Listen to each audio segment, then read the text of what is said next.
หลังจากหลายๆคนสมัคร MS Market เรียบร้อยแล้วเนาะบัดนี้เฮาสิมาเปิดบัญชีแท้แล้วไปผูก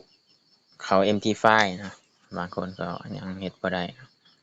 ตอนแรกมันสิเป็นหน้านี้เนาะเฮาสิมาเริ่มกันเลยการสร้างบัญชีจริงเข้าไปลูกค้าทั่วไปปึ๊บหลังจากนั้นจะมีบัญชีเดียวกันเฮาเข้าไปบัญชีเดียวกันห้องที่1ให้เฮาเลือกเนาะเป็น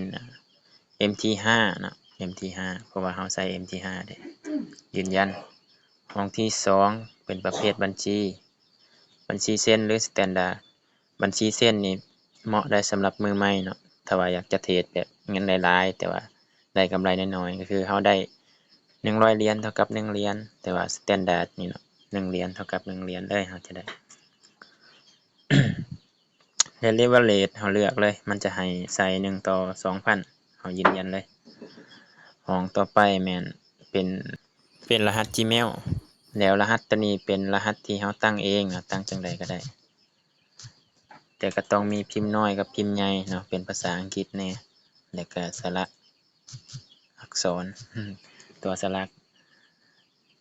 ถ้าว่าเฮาอยากเบิ่งเฮาอยากจะเบิ่งรหัสเฮาก็จิ้มไปที่หน่วยตานี่เนาะจิ้มไปแคปไว้ยันบ่จือหลังจากนั้นให้รูดขึ้นมาหน่อยนึงยืนยันหลังจากนั้นมันจะส่งรหัสไปทาง Gmail เนาะเฮาต้องมาเบิ่งกันว่าตัวเฮาสร้างนี่ตัวนี้เนาะปึ๊บ286เฮาเข้าไปเบิ่งอยู่ใน Gmail ของเฮา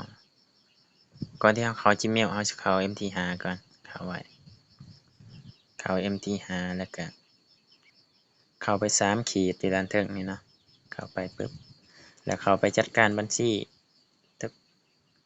เพิ่มไม้บวกเนาะอยู่เทิงนี่บวกเลยปึ๊บแล้วเข้าไป Gmail ก่อนบัดนี้ง่ายๆนะเข้าไป Gmail ไปเอารหัสที่มันส่งมาเบิ่งว่าแม่นตัวนี้บ่เบิ่งก่อนทุกคนบ่แม่นเนาะส่วนคันบ่เห็นอยู่หน้านี้เฮาก็เข้าไปทางขยะหรือข้อความสำคัญเข้าไปทางขยะเด้อเข้าไป3ขีดตัวนี้แหละ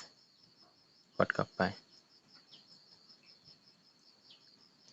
คันมันแม่นมันสิเป็นจังซี่แล้วให้เฮาคัดลอกตัวหนังสือบัดนี้นะคัดลอกซื้อโบรกเกอร์ก่อนเข้าไปที่ MT-File ของเฮาเนาะและให้เฮาค้นหาโบรกเกอร์อยู่เทิงพี่อยู่เทิงพี่เด้อวางตัวคัดลอกไว้บางอย่างแล้วมันจะมีตัวนี้โบรกเกอร์ตัวนี้เฮาก็จิ้มเข้าไปปึ๊บโอเคขั้นตอนนี้เป็นขั้นตอนที่ว่าเฮาสิผูกเข้า MT5 เนาะผูกบัญชีจริงเข้า MT5 หลังจากนั้นให้เข้า Gmail ต่อปึ๊บคัดลอกตัวเลขตัวนี้ทุกคนปึ๊บ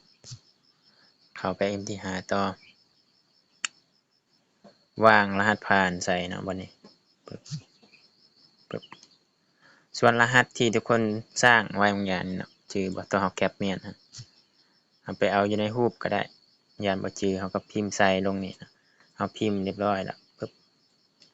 แล้วเฮาก็ลงชื่อเขาใช้เลยมันก็สิเข้าสร้างบัญชีแท้ผูกเข้า MT5 เพื่อเข้าไปเทรดอยู่ใน